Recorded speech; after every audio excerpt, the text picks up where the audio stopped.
Alright everyone, welcome back to another movie review. Today I will be going over a certified hood classic, TMNT 2007.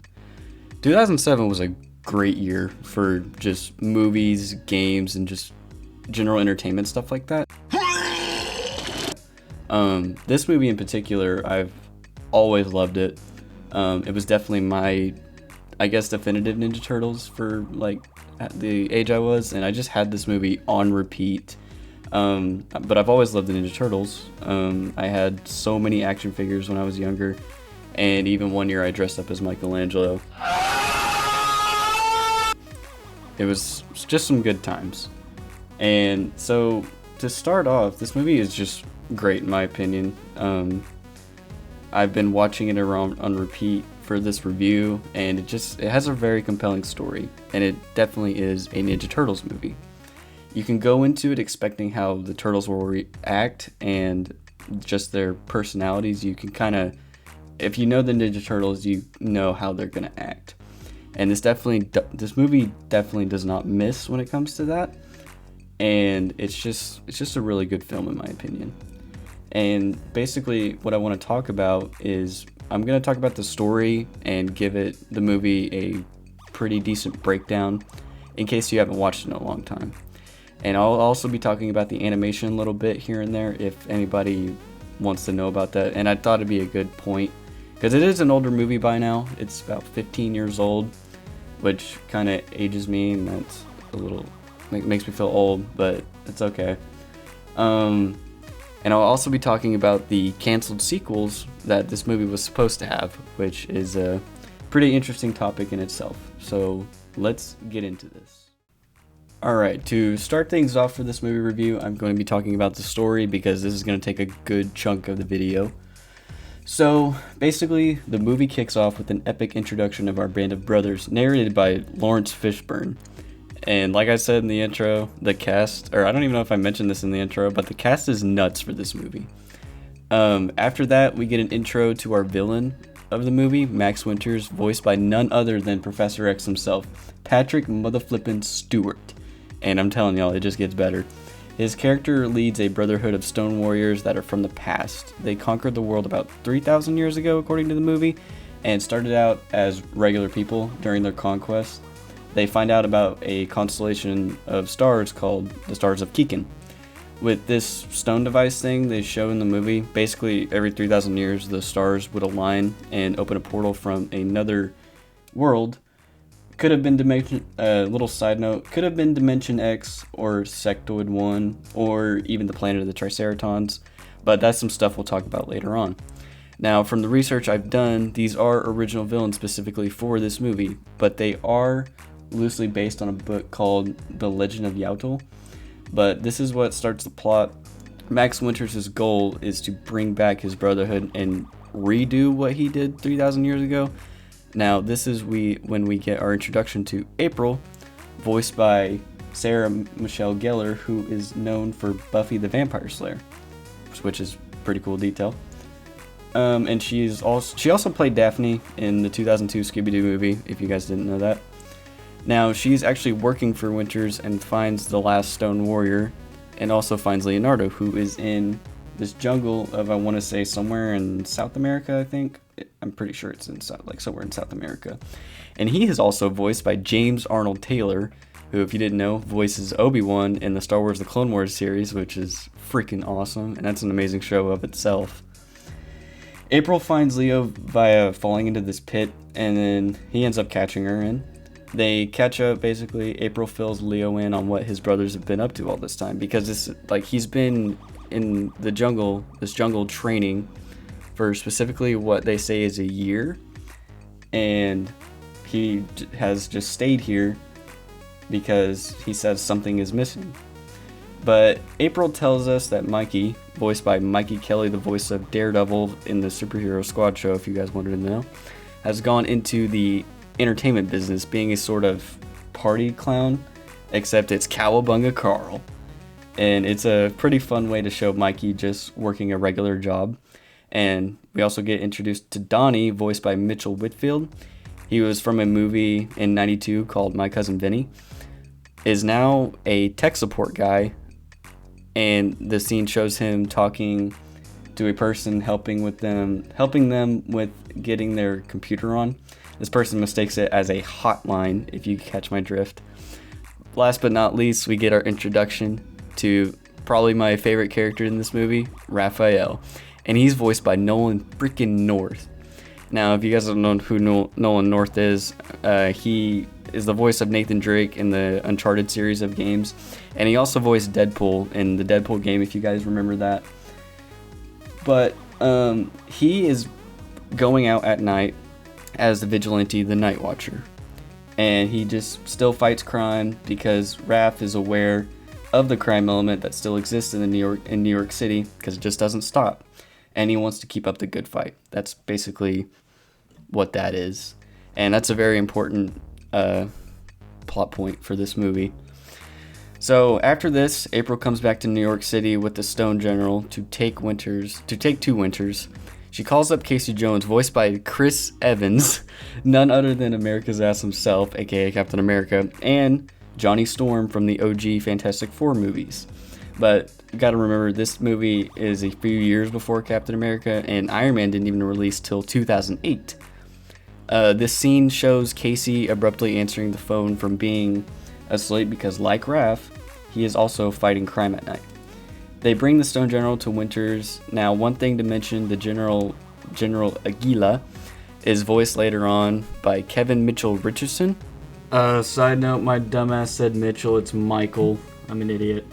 Who has done a ton of voice work over the years, and he is actually the voice of the Shredder in the 2012 Ninja Turtle series on Nickelodeon.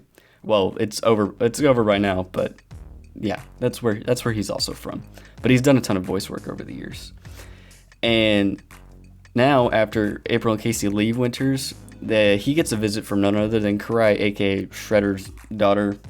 Well, technically it's Splinter's daughter, but that's a whole thing. I mean, there's every turtle interpretation, like, that's a whole thing. I'm pretty sure technically it's Splinter's daughter.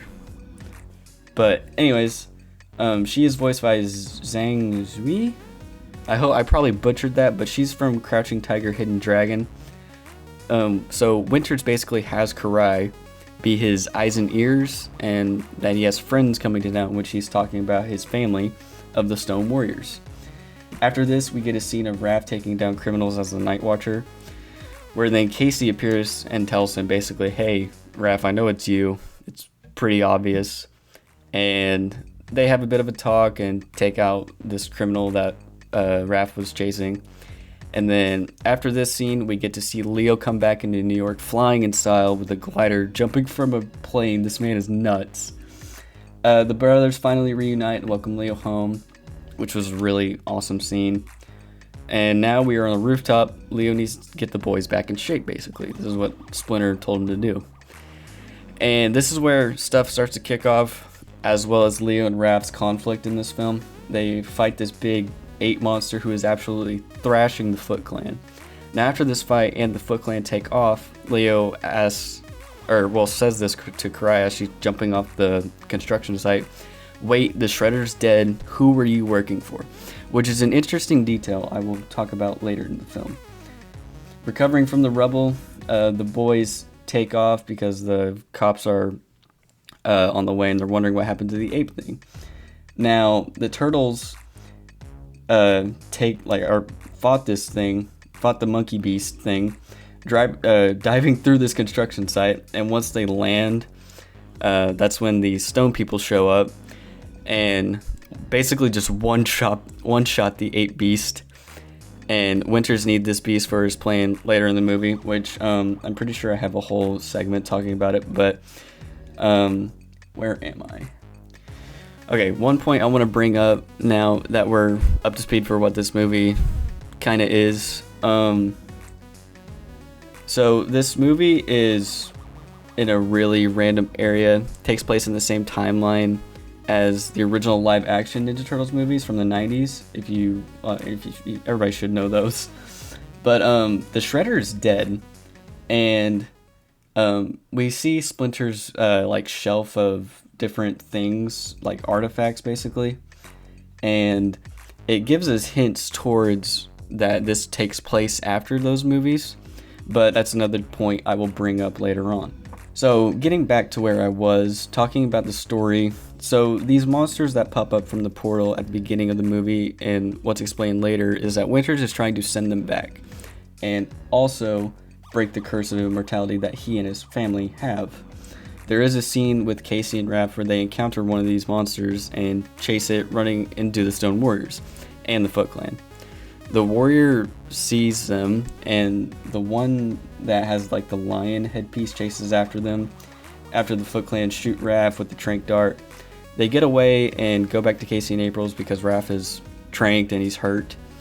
Then the rest of the turtles arrive also, and this is where we get a lot of explanation for the plot of the movie after the exposition part, and characters find out Winters is behind everything, and then Leo and Raph get into an argument, and this is something that has been going on through the whole movie. Raph has been upset, basically, just kind of my explanation of it, that Leo didn't return after his training and just kind of left his brothers, but Raph probably just doesn't know at this point that Leo went to do this training for his brothers to become a better leader. One thing I want to mention, kind of going off script here, Leo's kind of like he's Leonardo in this movie, but there's just some points where his dialogue is kind of cringy, but it's more towards the fight against Raph, because they do fight in this movie and it's one of the best parts of the movie. He's kind of selfish, I guess, a way to put it, but that's just something I wanted to mention. But that doesn't mean he's not Leonardo, because he is still being Leonardo and being the leader of the brothers. So, like as I'm saying, it's a big plot point that the brothers must come together and be the family that we know them to be. So, meanwhile, the Stone Warriors find out about Winters' plan to get rid of their immortality, and they don't like that. So, this leads to some of the best parts of the movie. As I mentioned, we finally get to see Leo and Raph fight after Leo chases the Night Watcher across the rooftops and knocks off his helmet during the fight. And this has been built up through the whole film, and it pays off.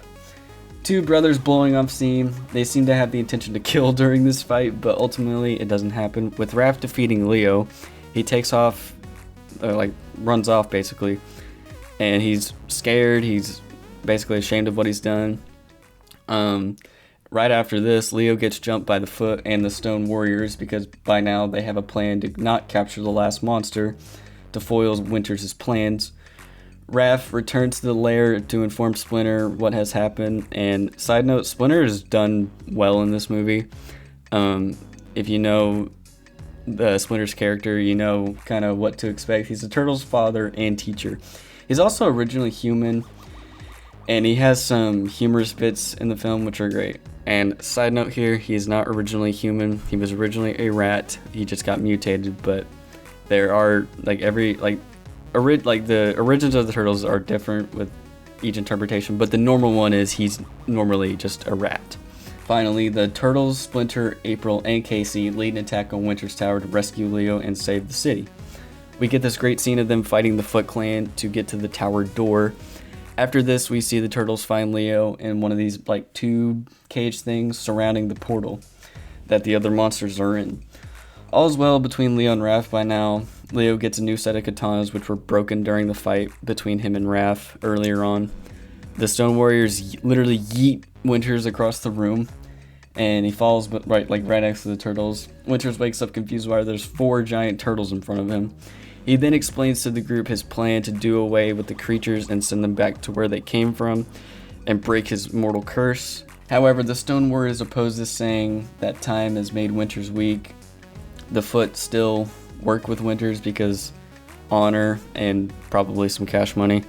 Karai agrees to help find the actual last monster. April and Casey join her, and they take Mikey's Cowabunga Carl van, not the Shell Razor. The Stone Warriors think they won't find the last monster in time for the portal to close, or by the time the portal closes. So the Turtles jump in front of Winters because it shows the Stone Warriors walking up to him, and what ensues is I'd say second most epic fight in the movie, but it's the final fight against the Stone Warriors. So the brothers jump in front of Winters, basically protecting him from the Stone Warriors, and what happens is probably the second best fight of the movie.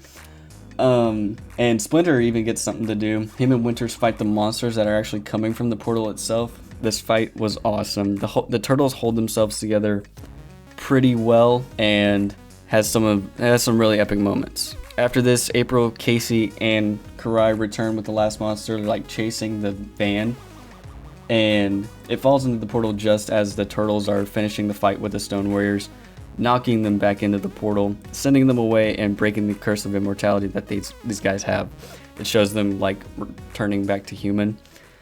And the portal closes, all is well. Winters is happy that this curse is over and he can finally pass on, which he does. As some like golden dust, that's how he passes on. And Mikey hilariously gets it in his mouth and kind of sneezes. It was pretty funny. An interesting detail to point out here. So Cry talks with Splinter and the turtles and says this: "We will have further business together, including familiar faces from your past." Now, what were possible future implications of all this? Well, it's a point I will get into, but it could be hinting at the canceled sequels that this movie was supposed to have. But I'll get into that later because I have a whole point about it. Leo thanks April for bringing him back, and we get this scene back at the lair with Splinter, Raph, and Mikey putting on Winters' helmet on the shelf. Raph puts his Night Watcher helmet on the shelf, and of course Mikey puts Cowabunga Carl helmet on there. And the film closes with Raph narrating this time around, shows our band of brothers jumping across the rooftops, and then into the camera, the film ends. This movie was awesome, and it was truly, I would say, well, I think the 2003 series had an animated movie, but this is like the first animated Turtles movie. And I'm pretty sure this was released in theaters, from what I remember. So I think you could say it was the first proper animated Ninja Turtles movie. So now I will move on to my next segment, which is a little bit shorter, but we're going to talk about the animation. Alright, so this is going to be a bit of a shorter segment, because I didn't realize how much that the story talk part was I didn't realize it was going to take so much time, but that's okay. So let's get into the animation. So this movie was actually animated by Magi Animation Studios, who is also they're also the guys that made the Astro Boy 2009 movie, if you guys remember that. Now, I still think this movie holds up. It's definitely from the early 2000s, but I still think it looks great for its time. Now, this is when we were getting movies like WALL-E, Up, Beowulf, Surf's Up, and even the Bee Movie. It truly was an awesome time for animation. As I've been making the script and rewatching the movie over and over, I've not really seen any errors to the animation itself, but I'm also not the type of person to look for that sort of thing. And maybe sometimes the fight scenes towards the end, like where the sorry, voice crack, where the group is fighting the foot, it looked a bit floaty, because like characters would hit the foot and it didn't really look like there was connection if you were paying attention. But and another thing I just wanted to point out is Casey's hands were like massive. They looked like Cheeto Puffs. That was just kind of just something I noticed. But like I said, this is not really something the animation's not something I pay attention to. I say I don't, but I think I do more in newer movies that have been coming out.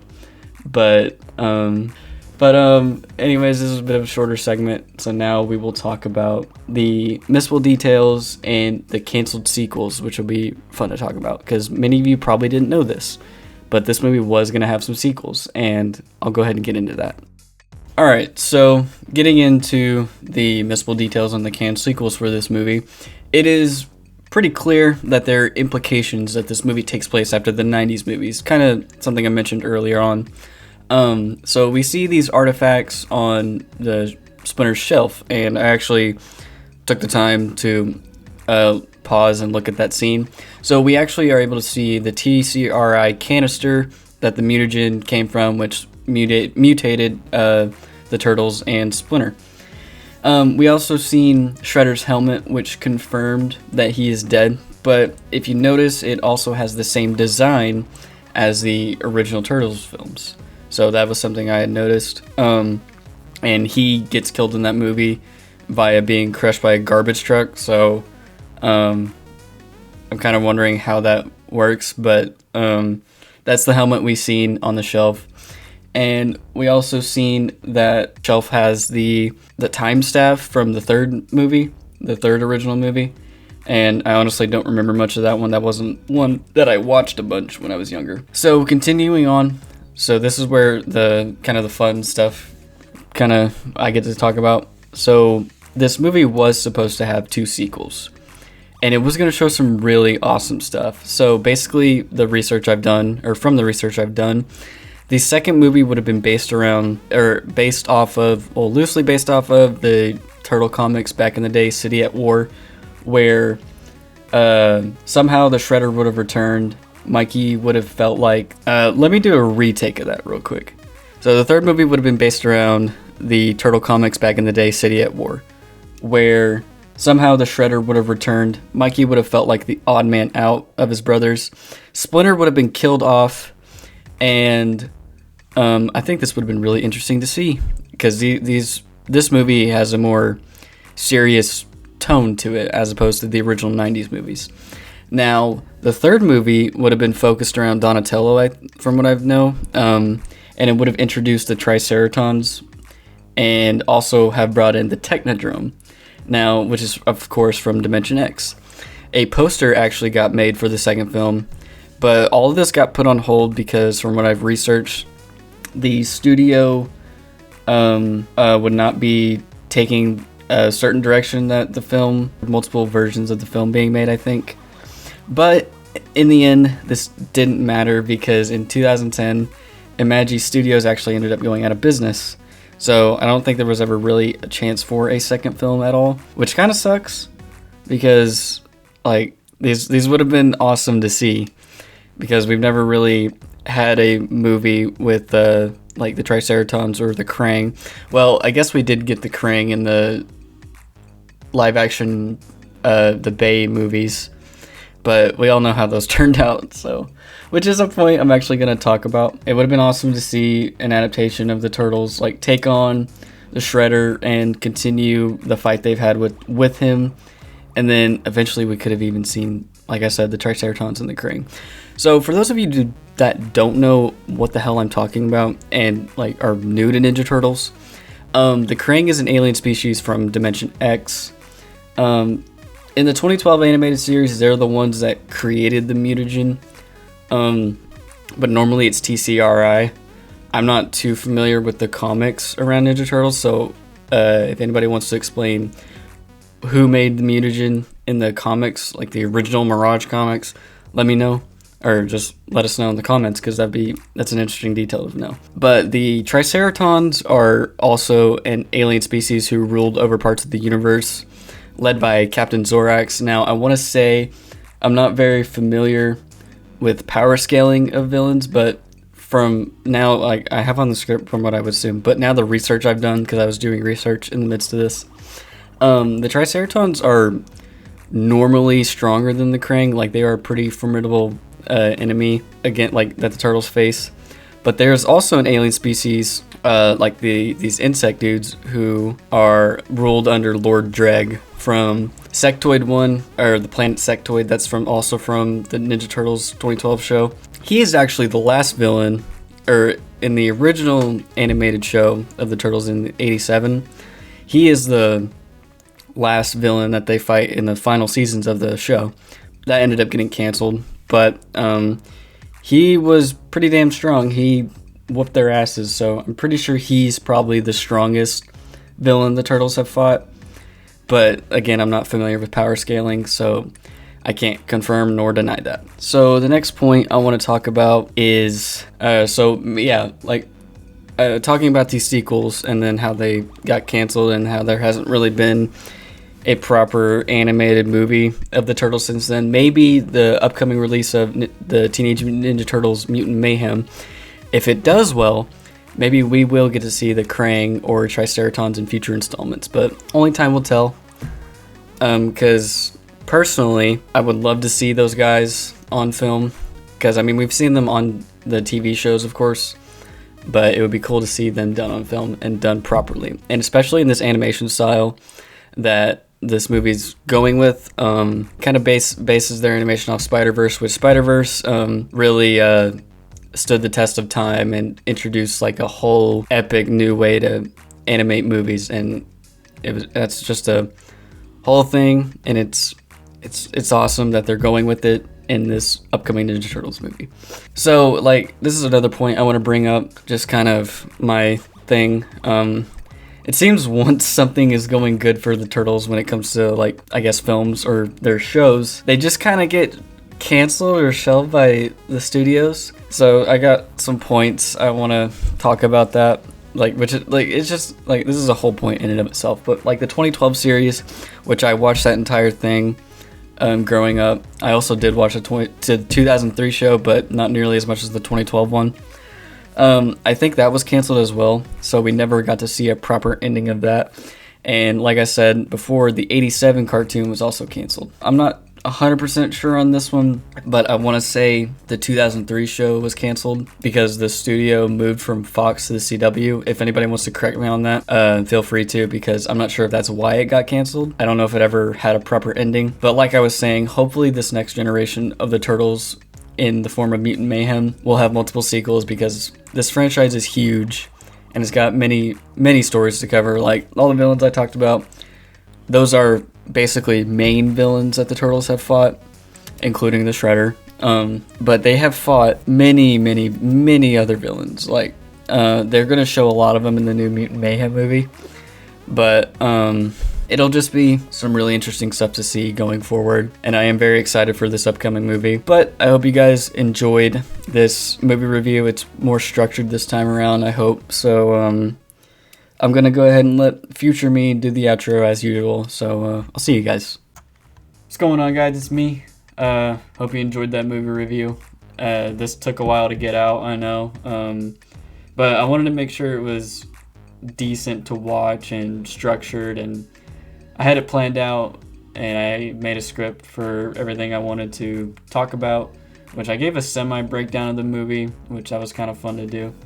But I was literally watching this movie on repeat, and the reason I even came up with the idea to make a review out of it is because I was trying to find something to review, and then I was scrolling through my movies that I bought on YouTube, and it was on there, and I was like, hey, I could do a movie review over this because I love it. Like, this movie's awesome.